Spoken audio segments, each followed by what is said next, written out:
flood alerts continue in Victoria tonight, including in suburban Melbourne, and I'll cross there soon for the latest update. But let me make some observations about what we've seen right across eastern Australia over the past couple of years when it comes to flooding. We're seeing some of the consequences of climate change activism and alarmism, not in the actual natural disasters, but in the way we deal with them. The floods are what we should expect, what we especially expect them, of course, after a period of long drought. That is what experience tells us. That is what the natural cycles tell us. That's what the historical record tells us. And that's why we've all grown up knowing ours is the land of droughts and flooding rains. But the problem over the past few decades is that instead of accepting our natural environment with all its challenges as it is, the climate change alarmists and activists, and by that I mean just about all of our politicians, have pretended not only that all of our natural cycles are about to change, but also that they can control them. They've been wrong time and time again, but that never silences them or causes them to change their minds.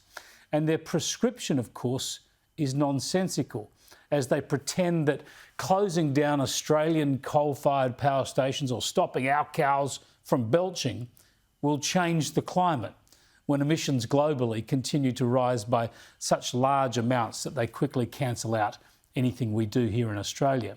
So instead of taking action to deal with our natural environment as it is, and as it always will be, our policymakers and governments pretend they can change the climate instead. It's such a modern conceit, isn't it? And the level of madness is just too crazy to get your head around. So that instead of building dams to store water and to mitigate flooding, governments decided that dams might never fill, and they built desal plants instead. $12 billion worth of desalination plants in the eastern states, not one of which has actually been necessary for a single day yet. And the dams we need, well, they never get built. In Sydney, where the Nepean Hawkesbury system has flooded 6 times in the last 3 years, the plan to raise the height of the Warragamba Dam to manage flooding has only been floated for 30 years. The New South Wales government now says it's going to go ahead with this, but the Prime Minister today is yet to see any funding request.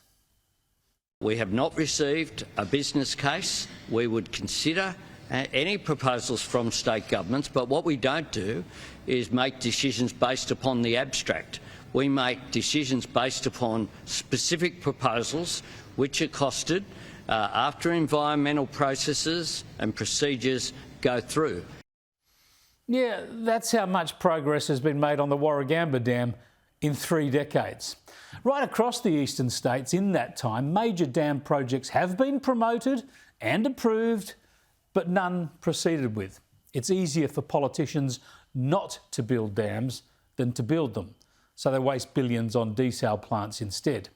And to support their decisions, they cite the so-called climate change experts like the former Climate Commissioner Tim Flannery.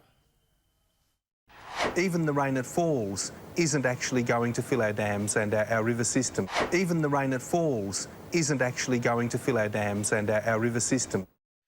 Yes, well, let's just have a quick look at whether the rivers and dams have filled or not. We know there's been plenty of flooding, deadly and damaging flooding over the past couple of years, and unsurprisingly, the nation's water storages are chockers.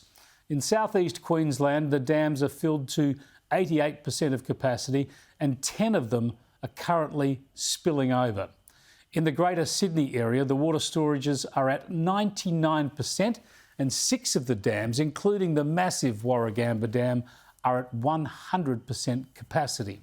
And the Melbourne water storage is sitting at 95.5% and rising, of course, with 4 of its dams at 100% capacity. Now, this is not great news for flood mitigation capability right now, but it is great news for water availability this summer and into the future. It's also not great for the credibility of the climate alarmists who have had such an influence on government policies over recent decades. Even the rain that falls isn't actually going to fill our dams and our river system. Even the rain that falls isn't actually going to fill our dams and our river system. Let me offer a simple reality check. After decades of dealing in these issues, speaking to experts, reading the science, watching the reality, I, like you, have a very clear idea of what the future will hold. And it is as obvious as this.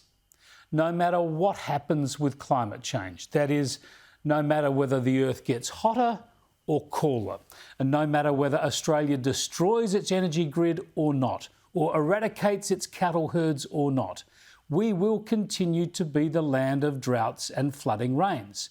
That has been our natural environment for millennia, and it will not change dramatically all of a sudden into Armageddon or Nirvana.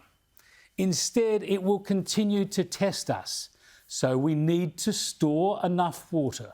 We need to be able to weather droughts. We need to prepare for bushfires, and we need to expect and plan for floods. It's as obvious as that, and governments need to get on with the practical action this requires, such as building dams or being careful about planning decisions. That's what needs to be done, not vain, delusional pretense that they can change the climate with their shambolic policies.